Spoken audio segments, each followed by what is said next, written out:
Hello friends, welcome to my channel the रोज़गार।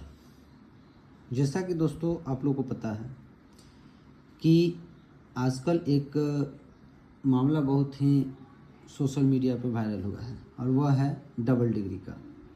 बहुत सारे वीडियोस बनाए गए हैं डबल डिग्री के बारे में कि रेलवे एग्ज़ाम में डबल डिग्री अगर जो किए हैं उनके साथ ऐसा हो सकता है, वैसा हो सकता है। बहुत सारी बातें की गई है।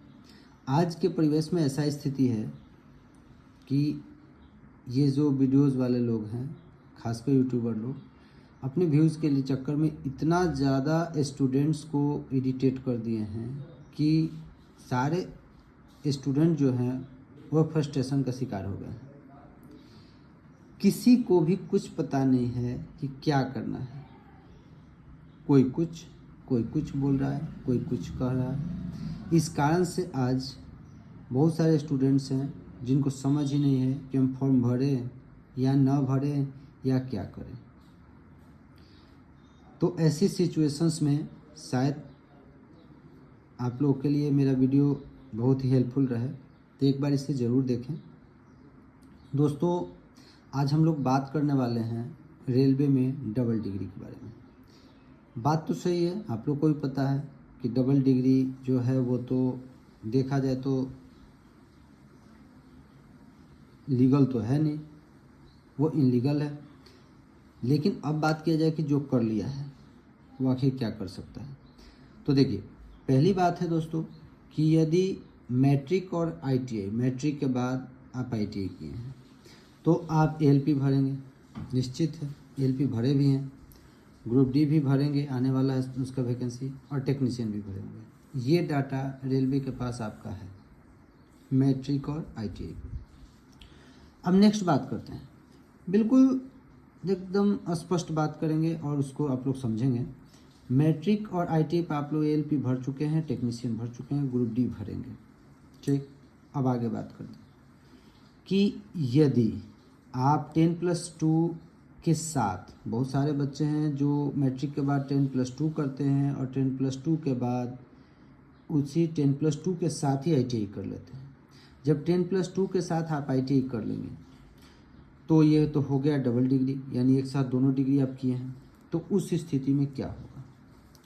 तो उस स्थिति में देखिए, बात स्पष्ट है कि न तो आपको एनटीपीसी ग्रेजुएट भरना है और न ही एनटीपीसी का जो 10+2 लेवल का एग्ज़ाम है उस पर भरना है। मतलब ये दोनों को नहीं भरना है, क्लियर बात है। यदि आप 10+2 के साथ आईटीआई किए हैं तो सिर्फ आपको तब एएलपी, ग्रुप डी और टेक्नीशियन पर फोकस करना है। अब बात करते हैं अगले मुद्दा पर।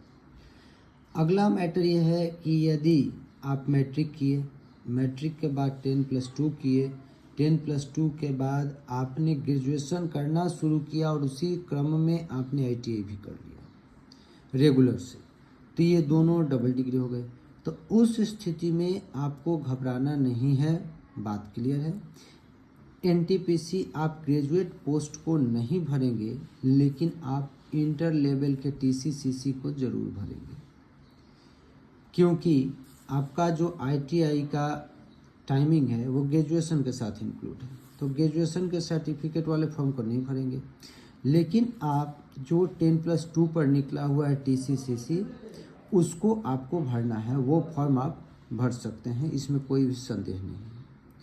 और इसके बाद इस मैटर के बाद यदि आप कोई भी ओपन से किए हैं, मान लीजिए यदि आप 10+2 आईटीआई किए हैं रेगुलर से और 10+2 किए हैं इग्नू से, या मान लीजिए नालंदा ओपन यूनिवर्सिटी से, या किसी भी ओपन यूनिवर्सिटी से, तो इसके लिए आप निश्चिंत होकर सारे फॉर्म्स भर सकते हैं। अगर ग्रेजुएशन आईटीआई में भी आईटीआई आप किए हैं रेगुलर से और ग्रेजुएशन किए हैं किसी भी ओपन यूनिवर्सिटी से, या तो इग्नू से किए हैं या फिर नालंदा ओपन यूनिवर्सिटी से किए हैं, या बहुत सारे ओपन यूनिवर्सिटी उनसे किए हैं, तो आपको टेंशन लेने की जरूरत नहीं, आप टोटल के टोटल फॉर्म को फिल कर सकते हैं। बस यही मुद्दा है। अगर आप 10+2 आईटीआई किए हैं साथ में और दोनों रेगुलर है तो आप कोई सिर्फ एएलपी, ग्रुप डी और टेक्नीशियन भरिए, बाकी किसी को मत भरिए।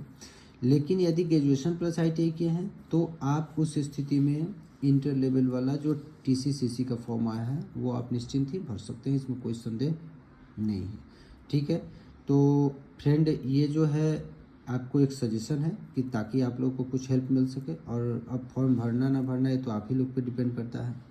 तो मैं आशा करता हूँ कि आप लोग को इस वीडियो से स्पष्ट निर्देशन मिला होगा, जिससे आपको समझ आता होगा कि कौन फॉर्म भरना चाहिए, कौन सा फॉर्म नहीं भरना चाहिए। इसी तरह के अनेक जानकारियों के लिए मेरे साथ जुड़िए, मेरे चैनल को लाइक कीजिए, सब्सक्राइब कीजिए। अगर वीडियो अच्छा लगे तो फिर मिलेंगे नए वीडियो में, तब तक के लिए धन्यवाद।